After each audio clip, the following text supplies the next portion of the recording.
श्री शिवाय नमस्तुभ्यं। जैसे सूर्य नारायण भगवान को स्टील के लोटे से या चांदी के लोटे से या पीतल के लोटे से या प्लास्टिक के लोटे से या कांच के बर्तन से जल चढ़ाने से आयु छिन्न होती है। क्या समाप्त होती है? आयु। और सूर्य नारायण भगवान को अगर तांबे के लोटे से जल दिया जाता है तो आयु की वृद्धि होती है, और दिन भर में अगर कोई काम अटकने वाला है तो वो काम का रास्ता खुल जाता है और शरीर की बीमारी समाप्त हो जाती है।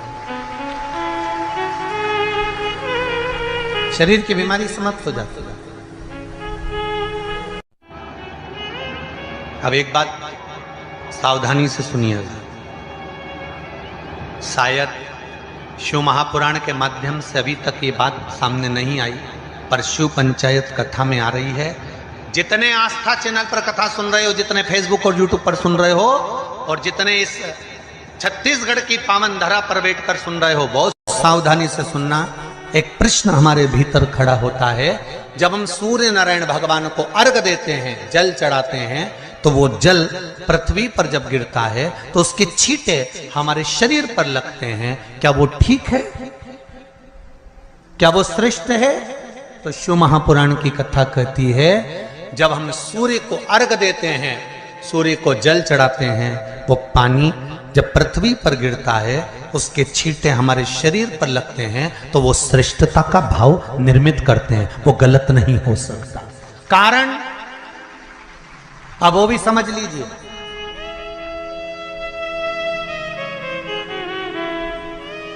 अब सूर्य नारायण भगवान को आप जल चढ़ा रहे हो तो छींटे नहीं लगे, उसके लिए क्या स्टूल पे चढ़ के चढ़ाओगे कि कुर्सी पे चढ़ के चढ़ाओगे? अरे बोलो तो सही। अब कई लोगों के दिमाग में यह बात भरा गई कि हम भगवान को जल चढ़ाते हैं, वो हमारे शरीर में छींटे लगते हैं, जमीन पे से पानी गिरता है, वो हमारे शरीर को छींटे लगते हैं, भगवान को अच्छा नहीं लगता होगा। कौन ने कहा? पहले तो उसको पकड़ के ला।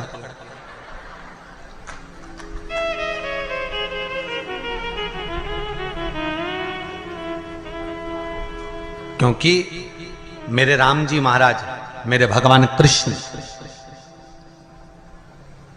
बड़े बड़े संत, साधु, सन्यासी, तपस्वी, साधक, उपासक जितने भी हुए, जिन्होंने सूर्य की आराधना करी, इन्होंने टेबल पे चढ़कर या कुर्सी पे चढ़कर जल नहीं चढ़ाया। इन्होंने पृथ्वी पर खड़े होकर ही, क्योंकि पृथ्वी तत्व के देव हैं शिव।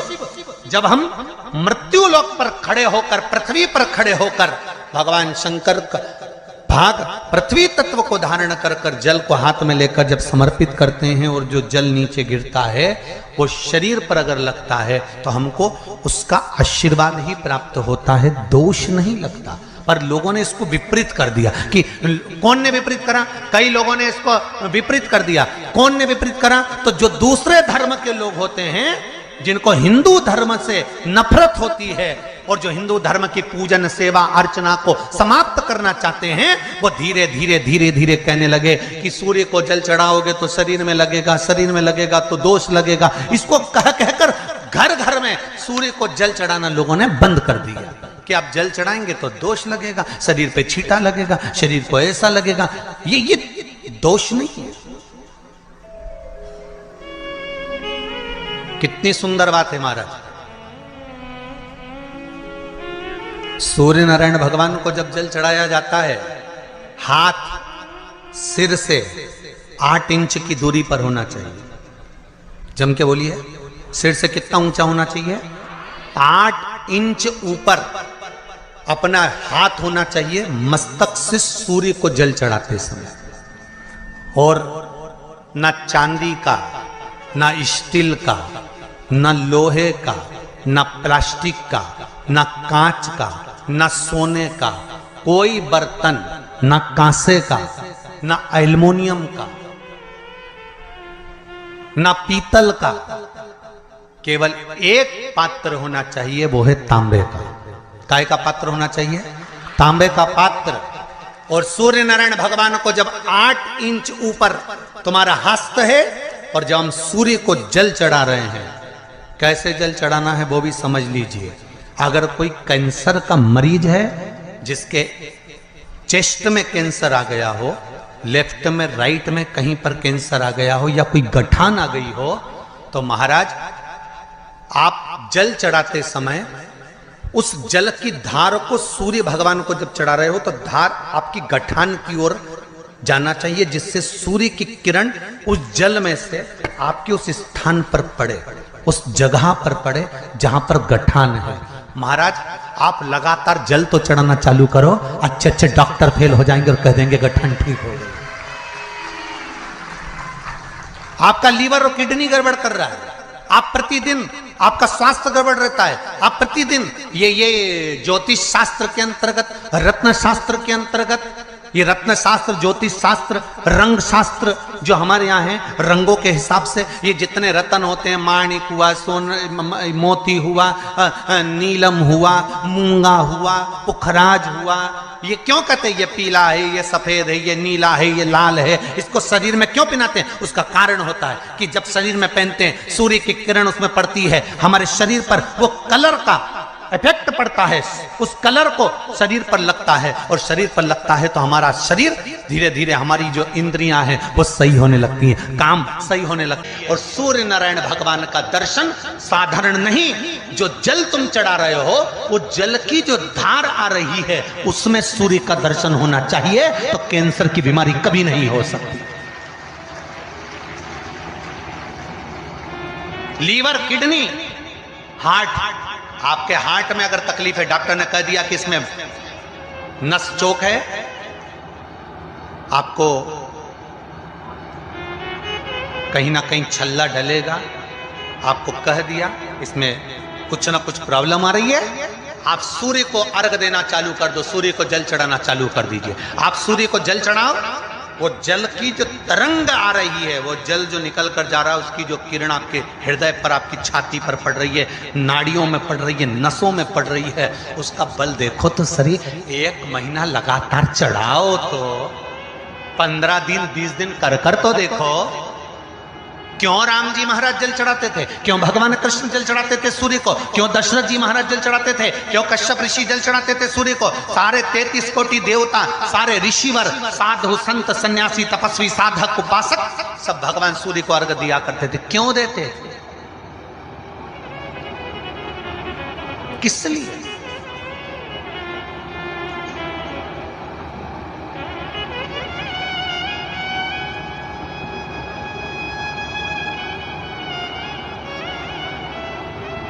सूर्य नारायण भगवान को जल चढ़ाते समय आपके पंजों की एड़ी ऊंची नहीं होना चाहिए, ध्यान दीजिएगा।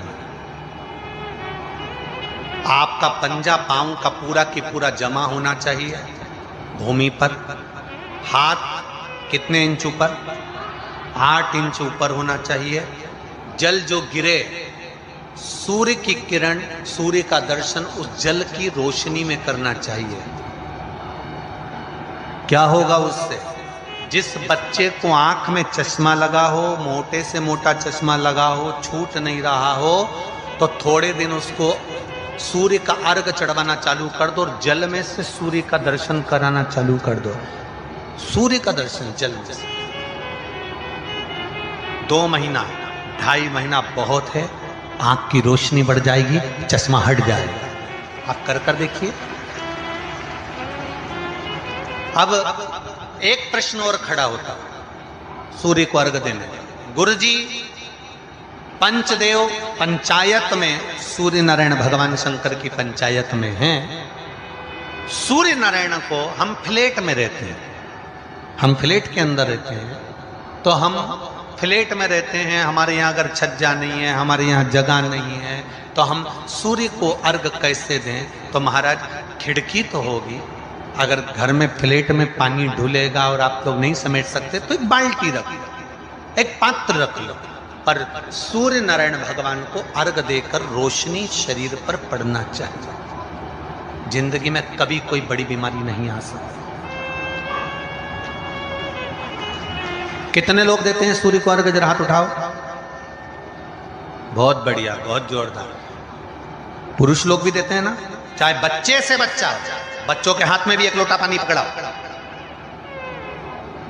घर में छोटे बच्चे हो ना, उनको तांबे का लोटा दो, पानी दो, जा बाहर खड़े हो जा, एक लोटा पानी चढ़ा के। पहले दिन आप स्वयं बच्चे के साथ बाहर खड़ी हो, ओटले पर, घर के बाहर खड़ी हो, छत पे खड़ी हो या घर के बाहर खड़ी हो, और बच्चे से कह लो चढ़ाओ बेटा, देखो ऐसा हाथ 8 इंच ऊपर करिए, तांबे का लोटा लेकर पानी धीरे धीरे डोलना है।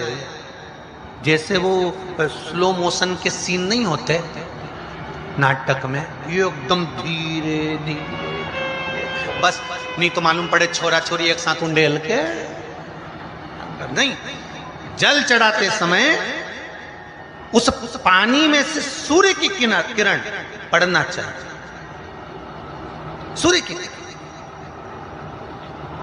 एक बात और कहना चाहूंगा, अगर आप लोग स्वीकार करेंगे तो, अगर कहीं आपको लगता हो कि बच्चा पढ़ने में कमजोर है, विद्या में कमजोर है, रिजल्ट अच्छा नहीं आ रहा, पढ़ने में कमजोर है, वो पढ़े, अपनी जगह पढ़े, वो कार्य करे, अपनी जगह करे, मेहनत करे, अपनी जगह करे। बच्चों को कह दो कि कुछ समय के लिए सूर्य को अर्घ देना चालू कर। सूर्य की किरण जहां पर ब्राह्मण या हिंदू धर्म का व्यक्ति मस्तक पर तिलक लगाता है, भुकुटियों के बीच में उस सूर्य की किरण इस भुकुटी के बीच पड़ना चाहिए, परंतु पानी कम से कम ना करते हुए स्लो मोशन में धीरे धीरे गिरना चाहिए, एकदम धीरे धीरे। तो यहाँ एक रेखा सूर्य की किरण से पड़ती है। पत्नी चाहती है कि पति की उम्र लंबी रहे, तो पत्नी को अपने पति से कहना पड़ेगा कि ये लोटा भरा हुआ रखा है, आप उठे हो ना, सवेरे नहा लिए ना, भले वस्त्र बाद में धारण करिए, पहले जाओ और एक लोटा पानी चढ़ा कर आओ। क्यों? क्योंकि वो सूर्य की जो किरण इस पानी में से निकलकर इस भुकुटी पर जब पड़ती है और हृदय रेखा से ये किरण जब नीचे तक जाती है, तो यहाँ से यहाँ तक हमारी सारी मूल रेखाएं रहती हैं, और इसके माध्यम से व्यक्ति हार्ट अटैक की बीमारी से नहीं मरता, बीपी और शुगर से नहीं मरता, उसका रोग अपने आप धीरे धीरे धीरे धीरे धीरे धीरे वो श्रेष्ठ होता चला जाए। रविवार को अगर लोटा भरकर शिव को समर्पित करा जाता है तो घर में तेज लक्ष्मी प्राप्त होती है। सोमवार के दिन भगवान शंकर को अगर जल चढ़ाया जाता है तो हमारे घर में शीतलता का अनुभव होता है। मंगलवार को अगर शिव जी के मंदिर में, शंकर के मंदिर में जाकर एक लोटा पानी चढ़ाया जाता है तो हमारे कार्य में उन्नति होती है। बुधवार के दिन अगर शंकर पर एक लोटा पानी चढ़ाया जाता है तो जिन लड़कियों का विवाह नहीं हो रहा, जिन बच्चों का विवाह नहीं हो रहा, उन बच्चों के भी विवाह हो जाते हैं हमारा। गुरुवार के दिन अगर शिव जी के मंदिर में पानी चढ़ाया जाए, जल चढ़ाया जाए, तो घर में विद्वत्ता का अनुभव होता है हमारा, बच्चे पढ़ने में प्रखर होते हैं हमारा। शुक्रवार के दिन अगर शंकर के मंदिर में जल चढ़ाया जाए तो नारी का अखंड सौभाग्य होता है महाराज। शनिवार के दिन अगर शिव की आराधना करी जाए, शनिवार के दिन अगर शंकर को जल चढ़ाया जाए तो जिंदगी में श्री शिवाय नमस्तुभ्यं, श्री शिवाय नमस्तुभ्यं।